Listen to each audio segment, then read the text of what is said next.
Souls.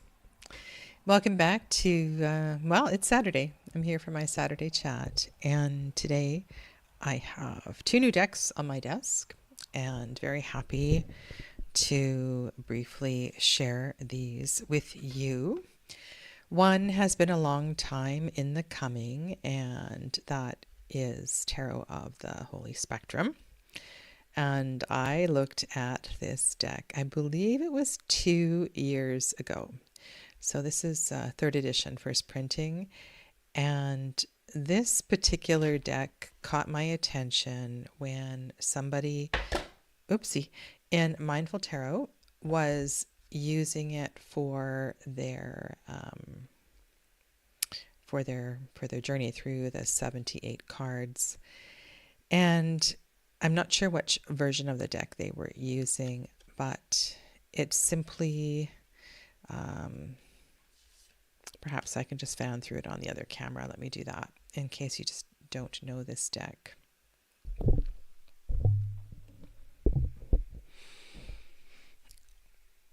It has come in a few different versions over the years, and it really is intriguing to me, and I look forward to working with this deck and getting to know it.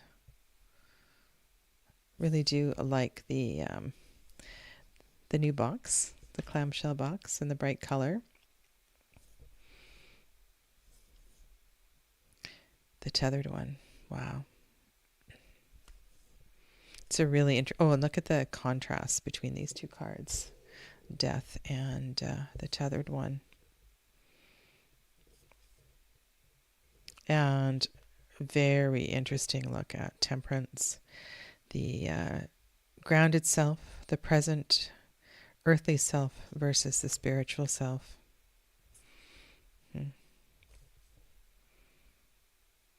So, kind of excited to have this deck in hand. This card really caught my eye, and I was particularly excited that it was red, as this is a Marshall Decan. However, in this version of the deck, I believe all of the cup cards are red.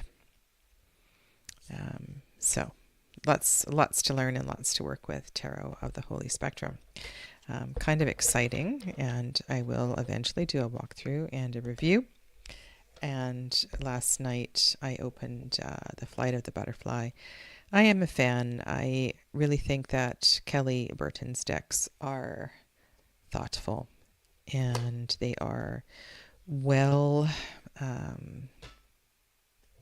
put together.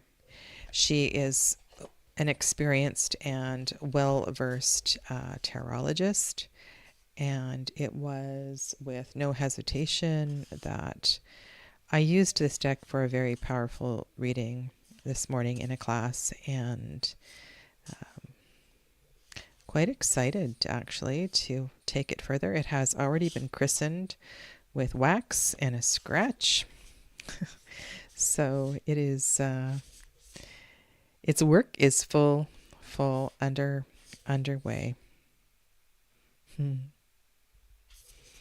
And I think it would be wonderful also to do a side-by-side and go through all of her decks and have a look at how the decans are represented with color, among other things, and just do a deep dive into Kelly Burton's decks for a couple of hours one day. That would be fun. Hi Dee, welcome to you. And Soul Visions. So Soul Visions is taking the course that I'm teaching right now on Saturday mornings, and we've just had our second class, 2 of 11 classes, where we are doing some really deep readings. And I appreciate your generous feedback. Thank you so much. This is sort of the culmination of a lot of work that I have been creating over the past, I would say, 6 years. And eventually it will all go into a publication. I have a lot of documents to edit and organize and design. Design is a bit of the problem. I do need to hire a graphic designer to pull it all together. But I really feel like these 11 classes will help me to do that. So thank you to Soul Visions for this very generous feedback of yours. And KC, Warrior Girl, namaste. Welcome to you. And yes, today we are going to look at the queens. And I have been thinking about the queens, and I even pulled out the Queen of Cups, Marielle guidebook. I was just looking at that. There was something that Susanna Salo said that had me thinking about Marie White, something Marie White said. So if I am able to do that, I will tie that in for you. But why don't we just here and back again from LA. Oh my goodness. Did you go to work this morning? Oh my goodness. Wow. You are fast. Okay.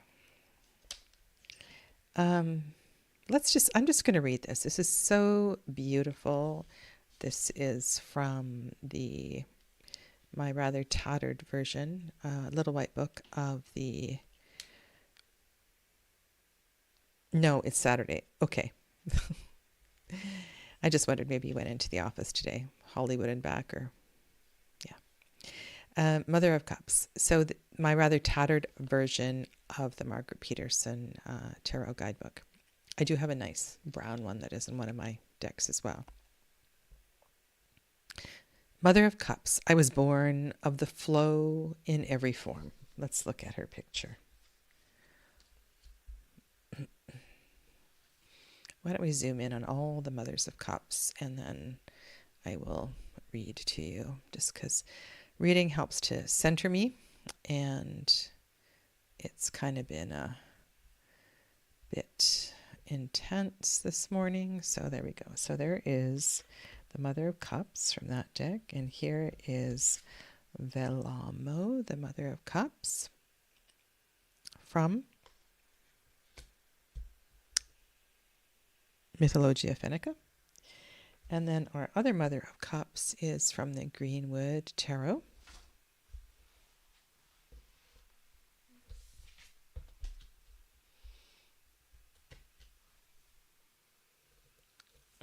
Kind of haunting the pool in the center, isn't it? Haunting. I almost feel like I should pull out and read the poem from Voyager as well, too. I was born in the flow, in every form. As the rain, I am the mother of fertility. As a river, I create connections and exist everywhere. As the ocean, I am the mother giving birth to life. As a spring, I am mother of origins. As a dewdrop, I am the tears of the night. As a tear, I am the mother of grief.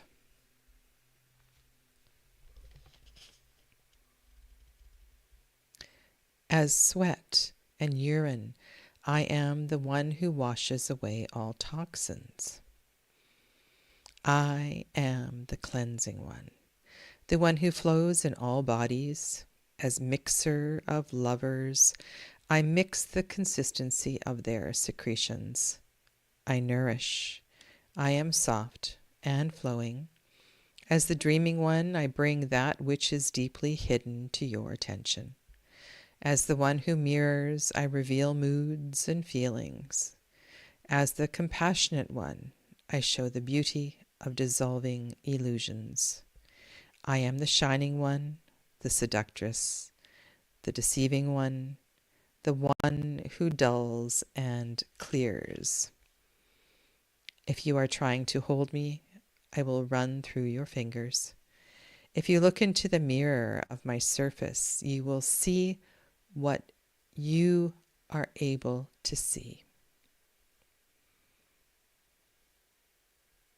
If you touch me, your feelings will awaken. And if you fall into me, I will grant you deep insights. You know, I have this note here on my little book, and it says, Meredith Brooks, bitch. Do you know that song? It's funny, I used to write down songs for cards or keywords as deck creators discussed songs. And welcome back, Soul Visions. And it is, it's really kind of fun to get into the mood of cards through songs. And I remember one time I was in a restaurant. My children were much younger. Well, they're adults now. And something prompted me to stand up at the table and to just get into full mood. And I stood up in the restaurant. It was pretty quiet. We were in a quiet section. But I just got up and I just sang a bit of this song. And it's a powerful song. Take me as I am. You may have to be a stronger man. Like really important lyrics. And I think the Queen of Cups has such a big responsibility. This is the Queen of Queens. This is water of water, the one who is within and without and cleansing everything. And I think this is such an underrated concept. And the power of this suit is so understood in that water and ritual and cleansing and purification are all part of the process of discovery, right? The discovery of self, all of the letting go and the releasing. It's part of this flow of energy. And this water of water is not just the intuitive queen. I just love the way that she is described by Margaret Peterson. Wouldn't it be amazing to interview her? Oh my goodness, I'm so sorry I missed that opportunity. Yeah. Okay. So I said this reminded me of something in the Queen of Cups from Landscapes of the Abyss. Also, if you know this deck, all of the queens have a gem, and the gem of the Queen of Cups is a pearl. And I think of this also in terms of the King of Cups, in that these two courts have been through the journey of so many heart-wrenching, gut-wrenching stories. And they carry this for all of us. And when these cards show up in a reading, I think also too, there's let's, not necessarily pat yourself on the back, but say something kind to yourself. You've done a lot, you've been through a lot, and here you are. Marie White writes, the Queen of Cups is the Holy Grail, the reservoir and container of all of our subconscious and ancestral wisdom. The dark waters of the abyss, the box of Pandora, and down in our deepest, darkest place is hope. The pearl of wisdom, the ring, the sword, the symbol of your life purpose, the reason you live.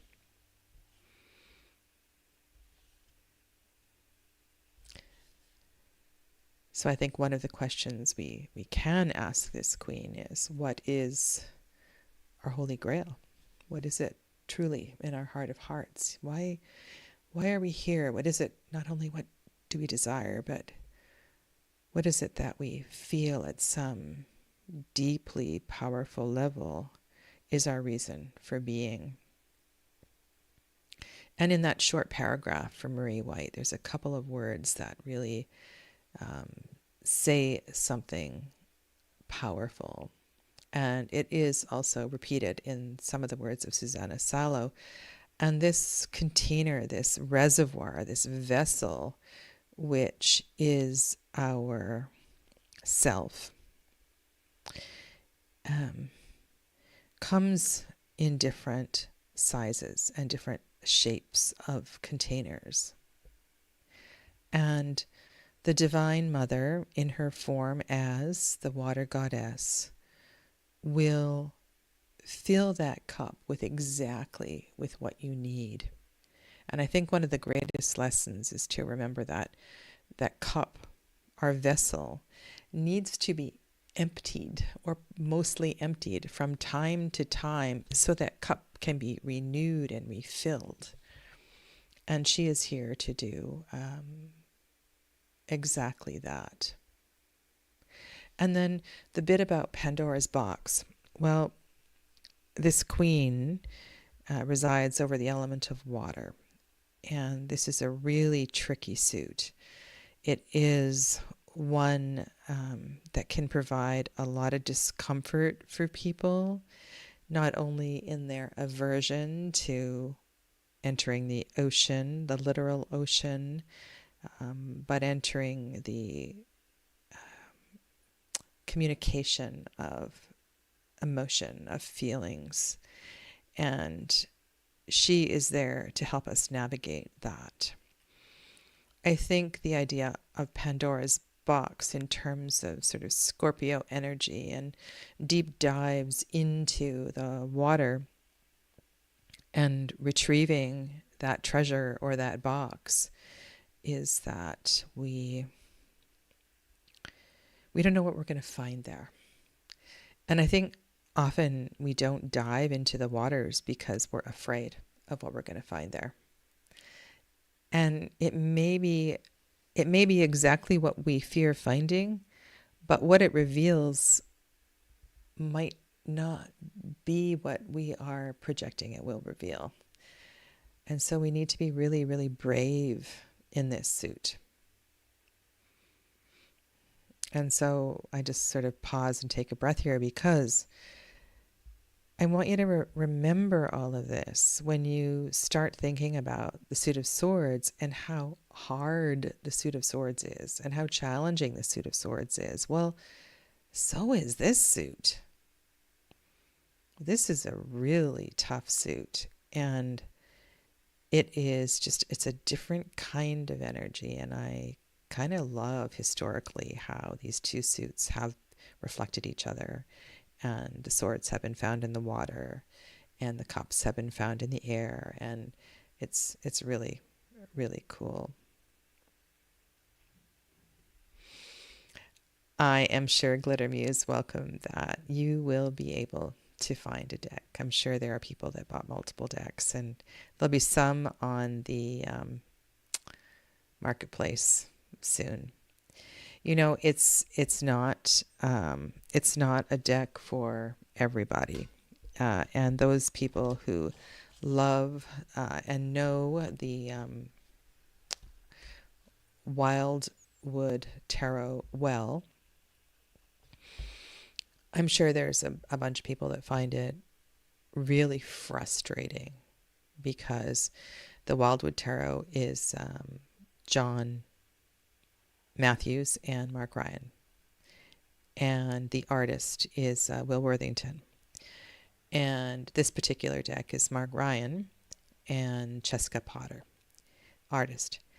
And there are exact reproductions in the Wildwood Tarot that are in the Greenwood Tarot. But the organization of the suits and the organization of the court cards was redone in the Wildwood Tarot. And so it is, it's really confusing. The only suit that sits in the same place is the suit of stones in winter. The rest of it is, it's really confusing. So if you're getting the new Kickstarter, the new deck, and you're going to start working with this deck, don't try to make it fit the Wildwood, because it really is doing its own thing. And if you're, I want to say, advanced enough, you will be able to deal with it. But it's really important to let a deck be itself and not try to force it to be something else. That can make things really, really difficult. However, amazing, these things that come out of Samantha's mouth, Sadhana's mouth. Samantha's my daughter. All right, so here we go. We're going to go into Valamo, and you will all be familiar with the term Haltia by now. So the word Haltia, refers to the essence or the spirit of something. Sorry, I was on the wrong page. This is Valamo, the Queen of Cups.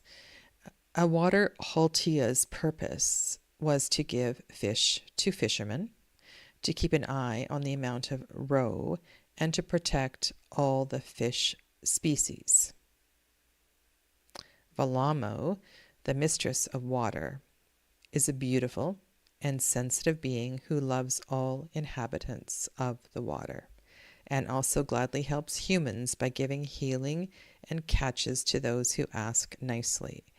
Sometimes she may rise from the waves to a rock on the shore to comb her long blonde hair, and if one should happen to meet her, it is best to greet her politely, for she may bestow supernatural gifts as a show of gratitude, such as a shirt that never needs to be washed, or eternal luck in all financial dealings. And how interesting that this is a queen of water and not a queen of earth that bestows that, or a spirit that bestows that. Valamo likes to linger in calm, clean waters and is abhorred by its pollution and overfishing. Especially those who disturb the younglings of waterfowl or break their eggs will incur her wrath, and she may tangle the offenders' nets and let fish loose from them. Sometimes she grows sorrowful and desperate when trying to free fishes that have been ensnared by plastic waste, or when trying to guide schools away from the pollutions oozing into the waters. And I have to say, one thing that I like about what Susanna Salo has done is she has contemporized many of these myths.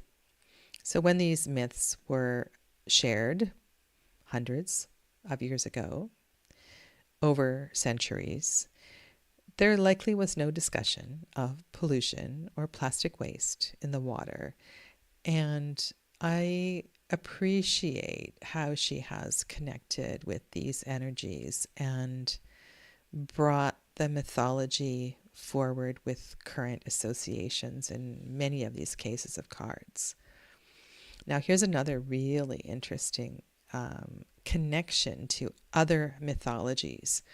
Valamo also has cattle that are big and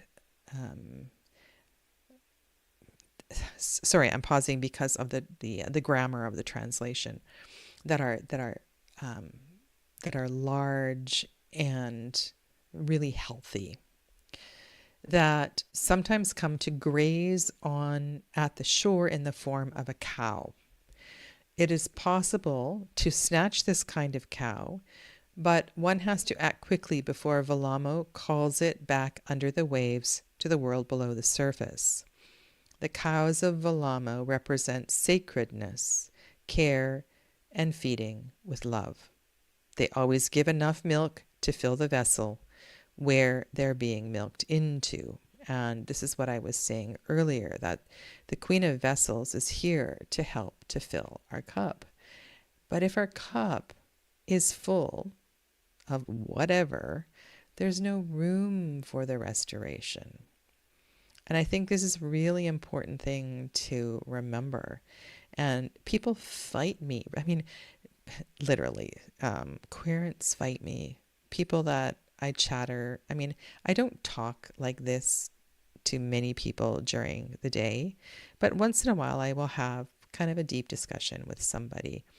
And probably the most common thing people argue about is letting go and how hard letting go is, releasing things. And people don't understand. It's for you, it's for your health, it's for your wellness. Your cup will not be filled or refilled or healed if you can't let go of that stuff, those toxic feelings, emotions, the things that you cling to. So I love this reference here to the cow that will fill the vessel and fill it no matter how, whatever size it is. D offers that the Queen of Vessels is the creatrix. We send out our space vessels into the universe to seek our water because for us, water is life. You know, I'm getting tingles right now. I find this element so exhilarating, and though the moon is waning right now and she's becoming a little smaller, she's still brightly illuminated, and I love just the feeling of chatting with her. It's really something. Oh, yes. And there is so much. We have to be okay with the unknown. And I said earlier that one of the reasons we don't dive into the water is because we are afraid what we are going to find. And quite literally, some people won't dive off the dock into the ocean because they are afraid of the jellyfish or the shark, or you fill in the blank. And this is just, we can quite literally take this metaphor across to dealing with our stuff. And this is such an important card for all of that. And I want to honor here as well too this idea of the sacred cow, and the sacred cow in various religions. And I would say, you know, yoga is not a religion. It's a way of being that holds a lot of Hindu beliefs. And being in the presence of sacred cow energy in India is really quite something, the way that the cow is cared for.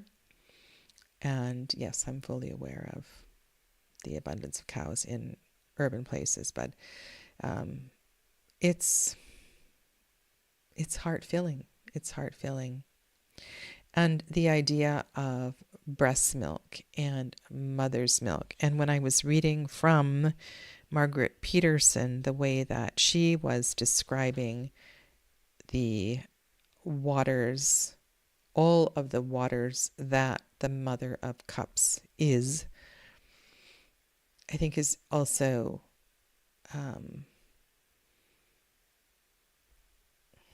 important to remember.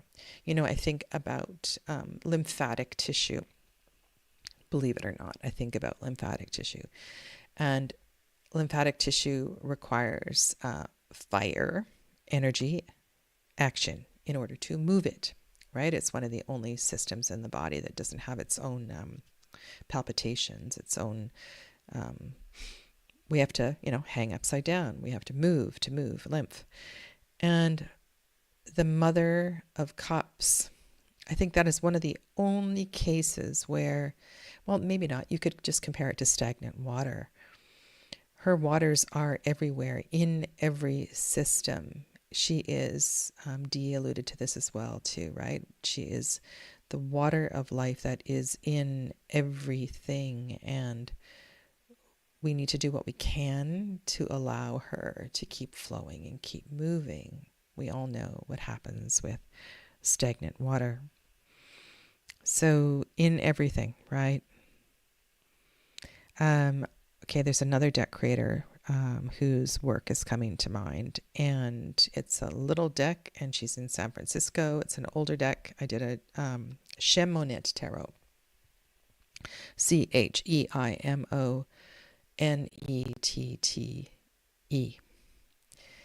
And she says something really profound in her water introduction, and that is that our response, our experience with the suit of water is going to depend. And one of the things I just read mentioned it too, right?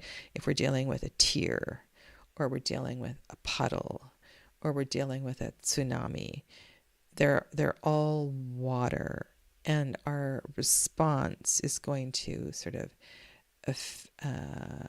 be influenced by the energy that is behind that. And just because a tear is small doesn't mean its energy is small.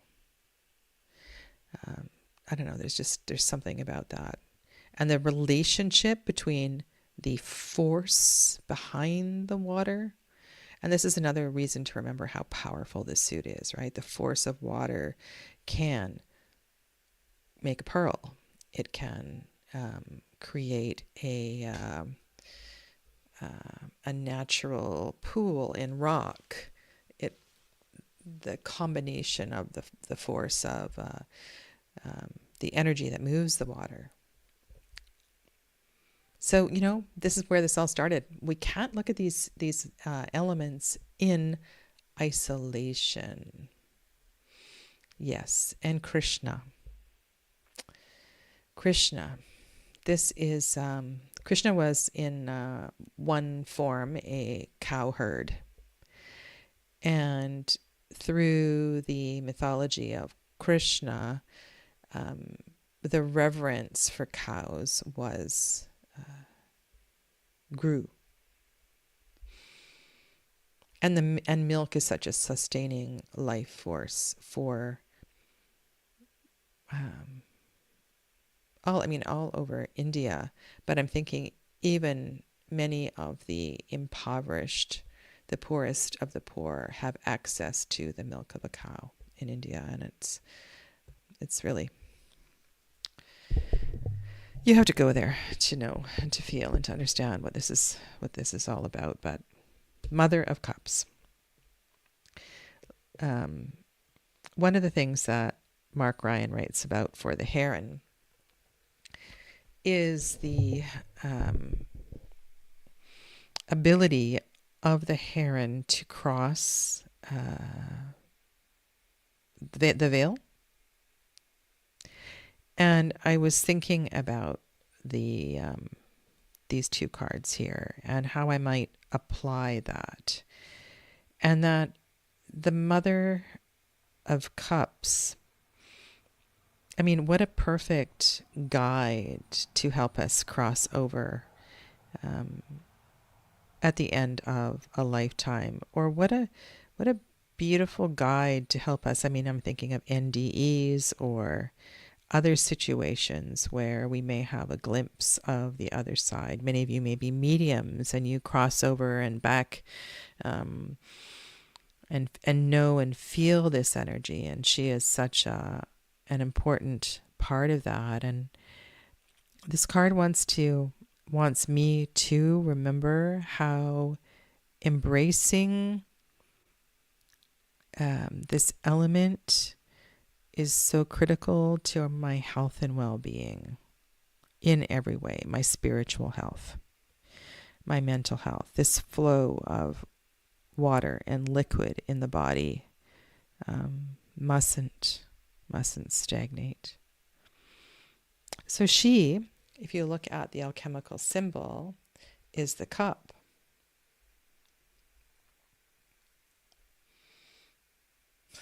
Yeah. It's amazing, isn't it, to think about it? And I often think about that kind of stuff when I'm sitting at the beach, letting rocks flow through my fingers. So the only other queen that we haven't looked at is the one of Earth, Queen of Earth. And what I was just about to say was, in the alchemical symbols, this is the cup. And this queen is the the cup with the line through it. And I want to read her myth. I want to read her poetry, and let me get her. I think she's over here. And then talk about the relationship among or between the Queen of Earth and the Queen of Water. But let's just say this. The Queen of Water is within the Queen of Earth. Alchemically, just look at the symbol. In the teachings of the Golden Dawn, the elements are accumulative. And the Queen of Pentacles, being the fourth queen, contains the energy of all of the other queens. As well, through many tarot teachings, the queens, all of the queens, their affinity is water. And so I think this one here, sorry, I'm going to go a little Ayurvedic on you. We need to be mindful more than ever that the water continues to move and flow. Because when the water becomes stagnant here, we get mud. And I know from mud grows the lotus, and there's that as well. And if we're looking at health and wellness readings too, that's kind of why this particular queen, if it represents a person, can lean toward the heavy side. And it has to do with this mix and blending of elements. And something also I've learned is that this suit, this pentacle suit, these quartz, they carry a lot of stuff, a lot of responsibility, and they do it as part of their divine purpose. And I remember being in the presence of, I'm sure I've shared this with you before, Amma. I met Amma in Western India at her ashram. I was really fortunate that when we visited there, she was there. I've never seen her when she traveled, but fortunately I saw her in India. And we were able to receive a hug from Amma. We being the group that I was with, and my daughter Samantha was with me as well too. And one of the things that Ananda Shakti, our teacher on that journey, we talked about the as a teacher, as a guide, as a mentor, we carry a lot for our students. Oh, that's beautiful, Glitter Muse. If you care to share your name, I'll address you by your name. We hold, right? We hold space. We hold space for clients. We hold space for students. And we don't always reveal, or thank you, Leela. We don't always reveal or share, or I'm thinking too of counselors and psychologists who also very much fit into this King of Cups, Queen of Cups field. We guide people through their emotions on their way so that they can discover it themselves. Once in a while, they'll get really, really angry and they'll just say, just tell me the answer. Tell me what you're thinking. Tell me what I'm not seeing. You know, and those are kind of beautiful moments. But where I'm going with this is that Amma, guides in general tend to, and I think of all the mediums I have met over the world, all of the enlightened ones. And it's so interesting to observe how a lot of that is carried in the physical body.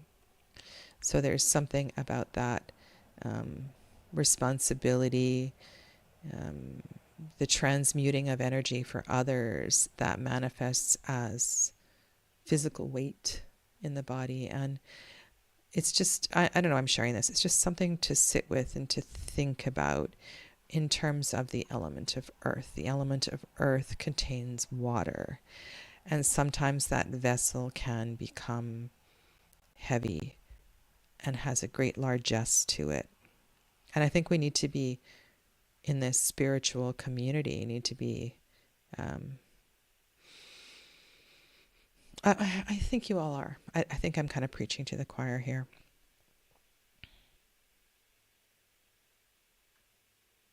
I was talking to somebody yesterday who has, I wouldn't say they fit into this category, but has been challenged with their physical body size her whole life. And one thing that I did notice is that she doesn't have an opportunity to, and didn't have an opportunity as a child, as a teenager, as a young woman, to do a lot of releasing. There was no place, there was no mentor to help to release and to let go. Maybe there is a purpose to this. And so a lot on another situation where we find a lot of guarding and lack of experience in letting go, you'll see that in a largesse of size. And I feel, this is why I love to work with people in person, because then I can integrate practices of breath. And I can do that on Zoom as well too, but oh my goodness, this is so fascinating. And just remember that when you are working with a particular tarot card, there are so many layers of elements and energy that intersect. And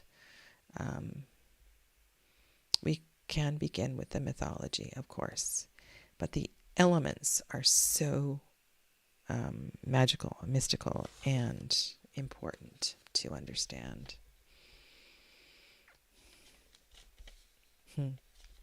Okay, let's go to the mother of coins. And let's see if I put a song on this page. I know she's first. It's interesting that Margaret Peterson starts with the coins, doesn't finish with the coins. I believe she goes coins and then fire. So she uses the fire to stir up the energy of the coins.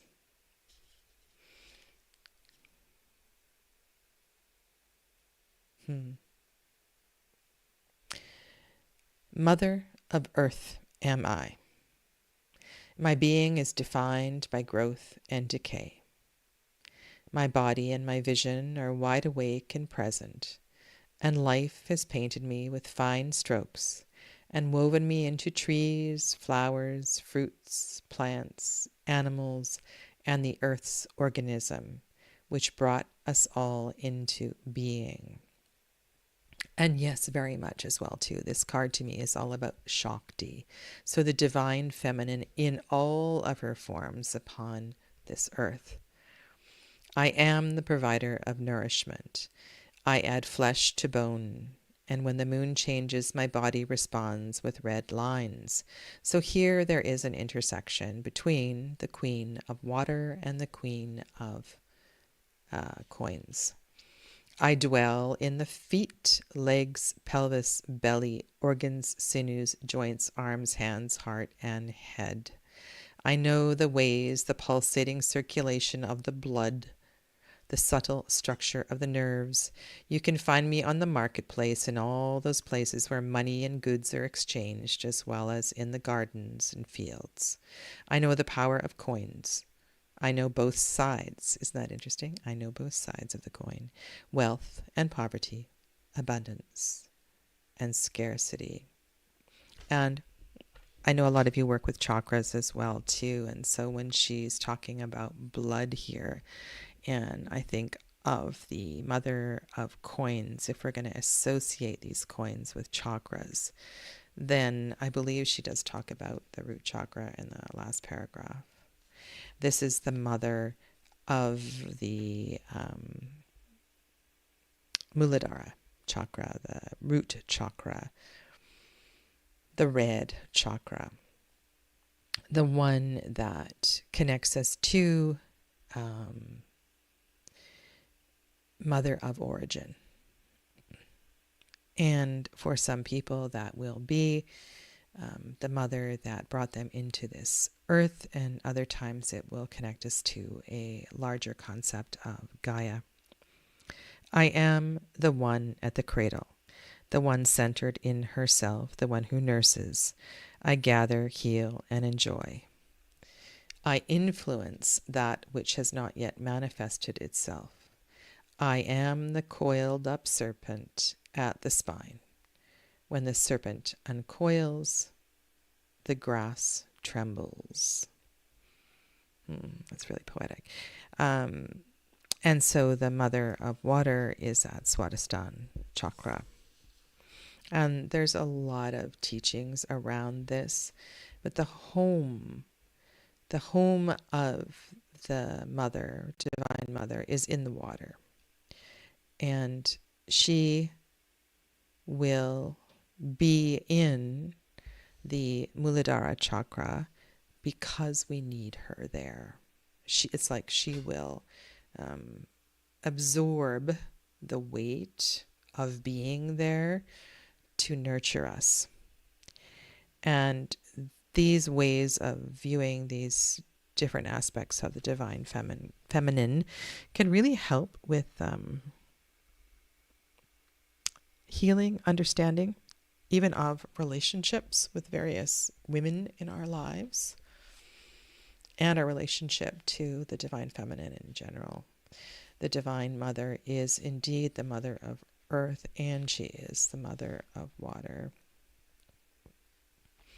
All right, so let's go to the myth, shall we? Mia-Liki was the mistress of forests. She governed over the vast granaries of Tapiola, the animals of forest, and the hunting luck. All quarry was called grain of forest. Mia-Liki had the golden keys that opened the granaries that held it. Her duties included to take care of the forest's beauty, the well-being of plants, as well as nature's balance and harmony. She also knew all the healing properties of the plants and how to use them. And the essence of every plant is referred to as EMUU. So I'm going to say EMU. A progenitor and species Haltia that had given birth to its kind. The species Haltia, Emu, was the one who decided to whom it gave of its children as quarry. Every Emu had its own name. The Emu of foxes was called, and I'm not going to attempt all these names, and the Emu of otters had a name. So this progenitor of every single species in this language has a special name. And what's going on? It's like I can hear a candle burning out, and there's no candle burning. The cantankerous Emu of bears was Hongatar, who resided in the dark Roman Tola and was the Emu also of pines. White animals were sacred, as white was associated with the higher layers of the world, where dark colors were linked with the earth.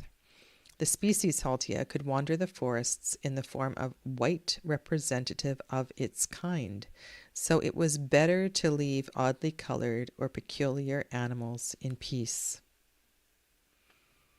And it goes on to talk about the relationship of hunters with the animals and the way that this particular queen supported the animals. And it also talks about the rituals post-hunting and the returning of the spirit of the animal to God, goddess, the returning of the bones of the animal to the earth, and the important relationship between what we take and what we receive. Mieliki is benevolent and generous and filled with feminine care and love. Mieliki takes care of the environment and urges to protect all life. She also knows how to take care of herself and her own body. She is safe, motherly, and balanced. And I think that is a beautiful connection to the idea of her as the mother of the root chakra, the one where we need most to feel safe. There's certain qualities and energies for each chakra to find balance and harmony. And safety is such an important issue with this particular queen. All of the queens create an environment where the element and its associations can thrive. But this particular queen provides a space where we feel safe, where we can land, where we can rest, and where we are nourished, and where all of the survival, shelter, food, water are provided for us. So when this card comes up in a reading, it really is one, I think, to open up to allowing support, allowing help, and allowing energy. And if you are reading for women, one of the things I'm really mindful of with this particular card is the excessive caretaking that a lot of women take on. And if it comes up for somebody who presents as male, then I will also be aware of that as well. And this queen is one that wants us to allow ourselves to be nourished in every way. And if you think about what I was saying or reading for the Queen of Cups, you can see the intersection between the Queen of Water and the Queen of Earth, and how the Queen of Earth encapsulates a lot of the energy of the Queen of Cups. In other tarots, you will see beautiful tables filled with food, mothers of cups, queens of pentacles, who really know how to provide for their family, for their community. And it's such a wonderful, wonderful kind of energy. The bear, as a mother bear here, is one who is also highly protective as a species, and maybe just the mother bear energy in general. And let's just think about that for a moment, the relationship between the protective mother bear and levels of safety. And in every card, in every deck, you will find shadow qualities, like I was talking about, the being mindful of excessive caretaking. And you will find beautiful light, qualities of light in every card. And this is one where I really want to pause and take some time to unpack. Occasionally I will find myself going, okay, this is Queen of Capricorn, this is Christmas, this is a lot of food, this is a lot of excess. Are there aspects of Lakshmi here? You know, I'm running through all kinds of things as I'm in my mind, as I'm trying to piece together what this particular queen might represent, because she is complex. She's really, really complex, and we might not know what lies underneath her. And as I say that, I'm thinking, wow, okay, so Queen of Pentacles shows up in a reading. You might want to take her, if you don't understand why she's there, you might want to take her out and put her on the table, and then put a 3 card underneath her with the intention of saying, okay, what lies underneath this, or even above her? She's really complex in that regard. I don't want to shortchange you. I just want to read what Mark Ryan has to say about Mother Bear.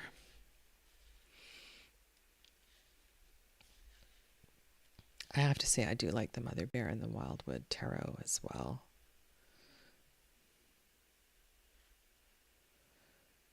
Okay, where are we? The ancient ancestor of the modern bear, the cave bear, hibernated in caves during the cold northern winter. Their skulls were buried by Neanderthals, and caves were shared during some periods. Often linked to Arthurian legend, the bear remains a symbol of power and protection of the land.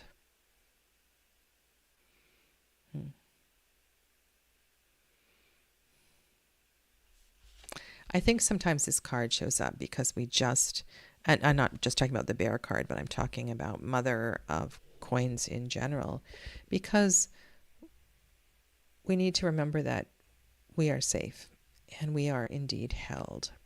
And if you think about your favorite Gaian energy, and sometimes we need to just be able to lie in the arms of the Divine Mother in such a way that we can allow ourselves to be held. If you think of the Queen of Pentacles, the Divine Mother in this form as the earth, the land, the space beneath you, and she is truly holding space for you. And if you fall, she will catch you. And if you lie down, she will adjust and make space for you. It's a really potent energy. And so as Queen of the Forest, she is one that helps us to remember the importance of reciprocity, and to not get angry when the birds take our fruit or seeds from our garden, but to remember instead to leave some for the wildlife and to share our abundance with the wildlife. Yeah. We did previously look at the Queen of Swords and the Queen of Wands in an earlier episode, so you can go back to those episodes and review them. And know that I have linked all of these episodes. So if you look at the title of this video, the subtitle is Mythologia Fennica, episode 16.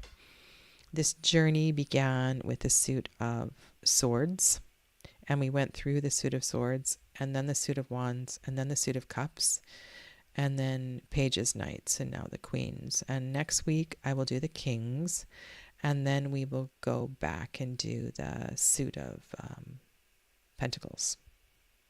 So that is my plan, and it's taking forever to do this, but I'm kind of happy about this. Slow wandering. Ooh, I love that description. Yeah, you know, she This is what I was saying about those who hold our sorrows, hold our worries. She holds all life as it enters and ends, passing into her earthly embrace. She goes on. That's just beautiful, Dee. Thank you. All right, my lovelies, beautiful souls, thanks for being here today, and take good care of yourselves. Remember that the moon is waning, and this is a time of restoration. It's a time of retreat and slowing down. And the more that we learn to move with this cyclical energy, I think the easier and the more comfortable we can all be. Take good care. Namaste.